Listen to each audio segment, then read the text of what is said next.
Bismillahirrahmanirrahim.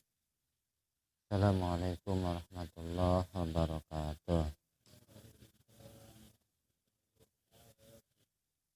Innalhamdalillah wassalatu wassalamu ala rasulillah. Asyhadu an la ilaha illallah wa asyhadu anna muhammadar rasulullah. Puji syukur kita persembahkan kehadirat Allah yang telah menggerakkan hati kita sehingga kita tetap istiqomah berhadir di pengajian Qasafil.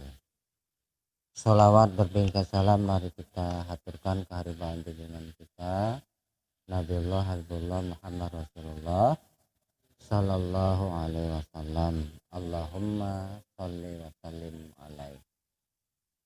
Bapak-bapak rahimakumullah, di kesempatan yang berbahagia ini kita membahas rukun Islam yang kedua, yaitu sholat.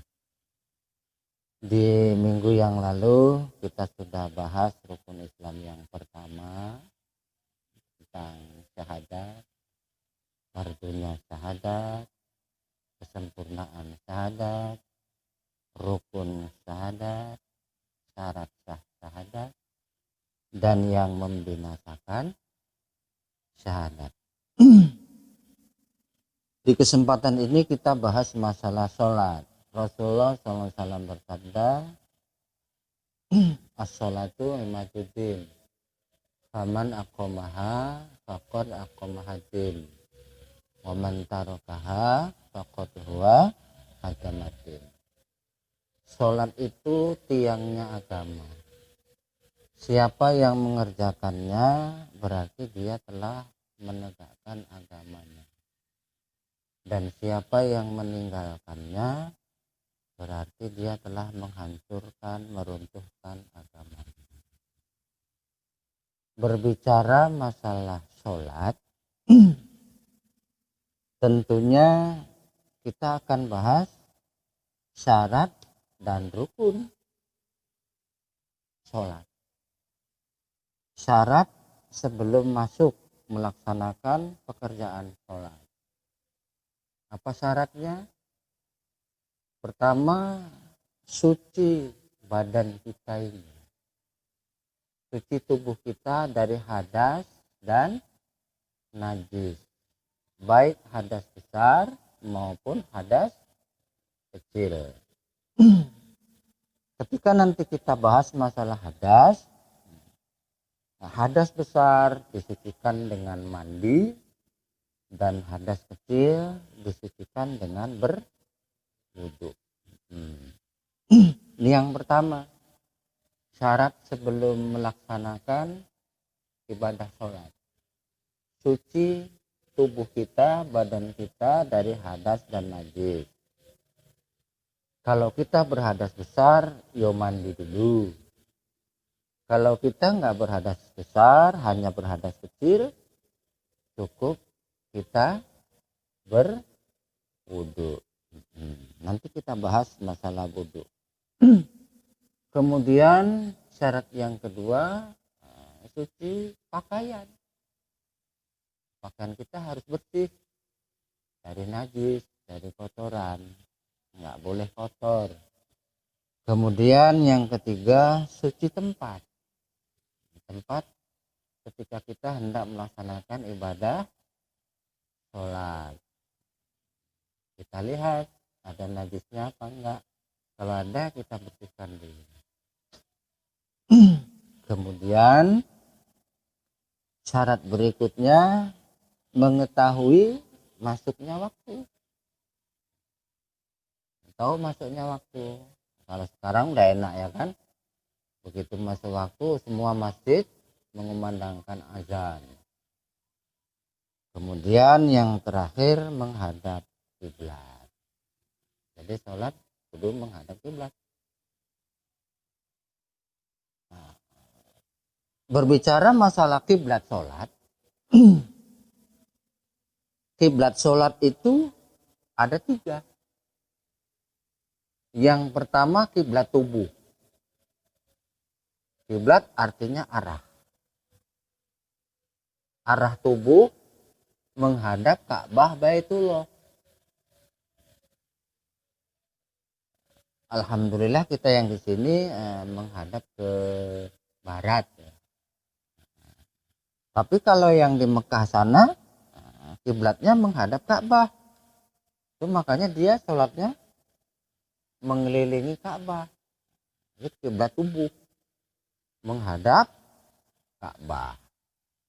Kemudian yang kedua kiblat mata atau arah mata. Arah mata menghadap tempat sujud. Jadi sholat nggak boleh matanya jelalatan. Apalagi yang masih muda ya kan. Sholat terawih enggak ya. Matanya lirik kanan, lirik kiri. Kemudian yang terakhir, yang ketiga kiblat hati. Kiblat hati itu menghadap Allah Subhanahu wa taala. Bagaimana cara kita menghadap Allah Subhanahu wa taala? Sebab Allah itu meliputi seluruh alam semesta ini. Jadi pandangan kolbu kita tidak boleh memandang Allah itu ada di depan. Kalau kita memandang meyakini Allah ada di depan, berarti di samping kanan kiri kosong nggak ada Allah, di belakang kosong nggak ada Allah, di atas juga kosong nggak ada Allah. Salah. Jadi acuannya kolbul mukmin Baitullah. Hatinya orang yang beriman itu rumahnya Allah. Disitulah Allah bersemayam, bersinggah sana. Oleh karenanya mata kita pandang diri sendiri.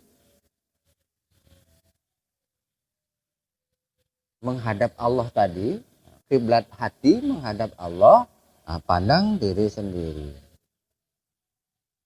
Kalau kita sudah bisa pandang alam semesta ini, Allah meliputi alam semesta ini, ya silakan. Pandang alam semesta ini beserta diri. Caranya bagaimana? Memandang ke Allah. Hudurkan hati, hadirkan hati.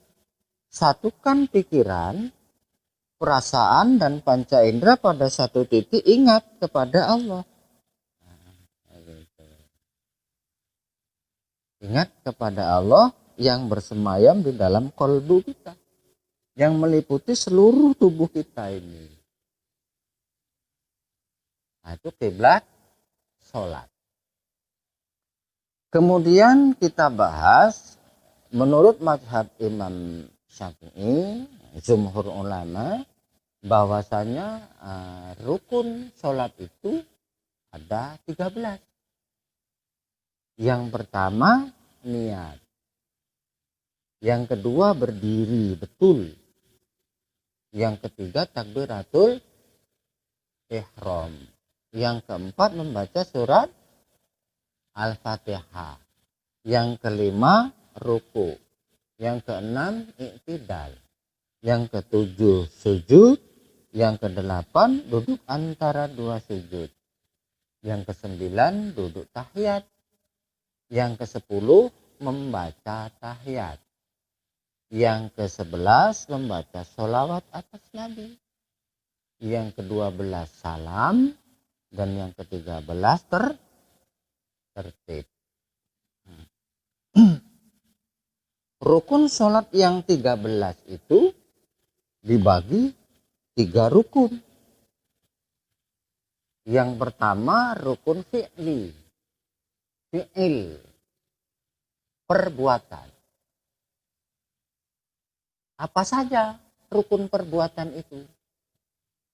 Rukun perbuatan itu ta'aluk dia, bersandar dia kepada sifat ini penglihatan. Apa penglihatan? Sifat basar, penglihatan. Jadi pekerjaan, perbuatan sholat itu kudu bisa dilihat oleh penglihatan kita ini. Jadi sholat nggak bisa duduk aja gitu. Apa saja rukun fi'li, rukun pekerjaan, perbuatan tubuh kita ini. Satu, berdiri. Yang kedua, ruku. Yang ketiga, i'tidal. Yang keempat, sujud. Yang kelima, duduk di antara dua sujud. Dan yang keenam, duduk tahiyat. Jadi rukun fi'li, rukun perbuatan di dalam sholat itu ada 6 perkara.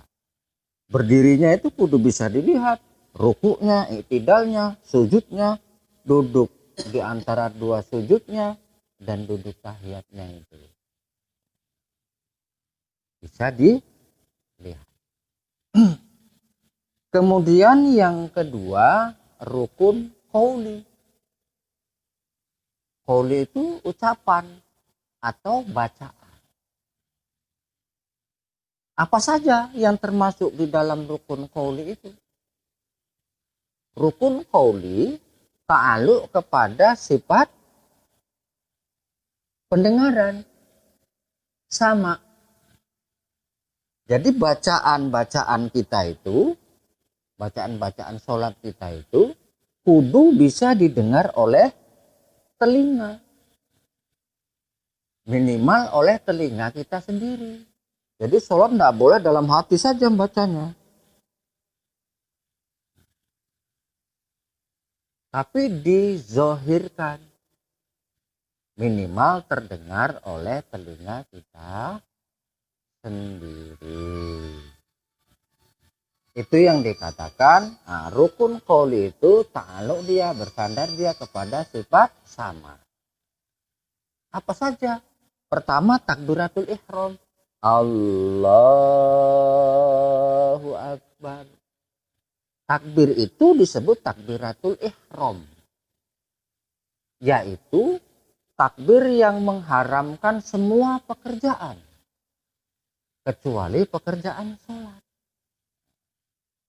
Jadi ketika kita sudah takbiratul ihram, Allahu Akbar, nggak boleh lagi ngomong-ngomong yang lain. Rapet, nggak boleh.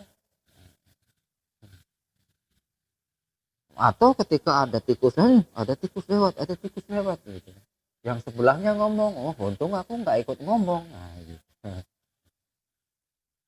Batal. Karena kita sudah takbiratul ihram.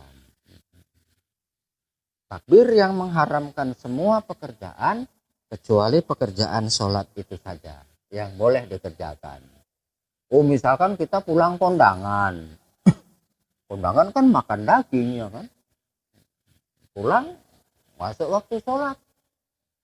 Kita sholat Allahu Akbar. Daging yang nyelempet di gigi lepas. Sayang. Nggak boleh. Sayang kan dikunyah terus ditelan. Nggak boleh. Walaupun dikit. Jadi kalau dia lepas, keluarkan dengan sopan ke sebelah kiri. Nah, gitu. Misalkan nasinya gitu kan. Itu makanya Rasulullah SAW menyunatkan sebelum kita melaksanakan ibadah sholat itu siwak. Tujuannya untuk membersihi gigi kita itu dari sisa-sisa makanan yang nyelempet. Kalau nggak ada kayu siwak, kita gosok gigi. Sekarang zaman teknologi kan pakai odol, gosok gigi. Nih rukun qouli yang pertama, takbiratul ihram. Yang kedua membaca surat Al-Fatihah. Yang ketiga membaca tahiyat. At-tahiyatul mubarakatus sholawatut thayyibatulillah. Yang keempat membaca sholawat Nabi. Allahumma sholli ala Muhammad wa ala ali Muhammad. Dan yang kelima salam. Assalamualaikum warahmatullahi wabarakatuh. Ke kanan. Sekali saja. Sunatnya 2 kali. Gitu. Jadi kalau kita sudah Assalamualaikum warahmatullahi wabarakatuh ke kanan, terus kita buang angin, gitu, sah sudah sholatnya. Enggak ke kiri, enggak apa-apa. Jadi rukunnya itu sekali ke kanan. Kalau sesak kali ya kan, walaupun menahan buang angin itu makruh hukumnya. Tapi nanggung ini, tinggal salam aja kok, gitu kan. Jadi ada 5 rukun qauli.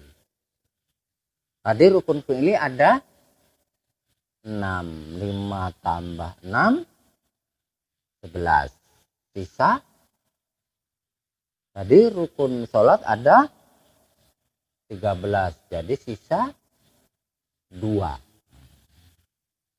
Yang 2 itu rukun qalbi. Qalbi, hati.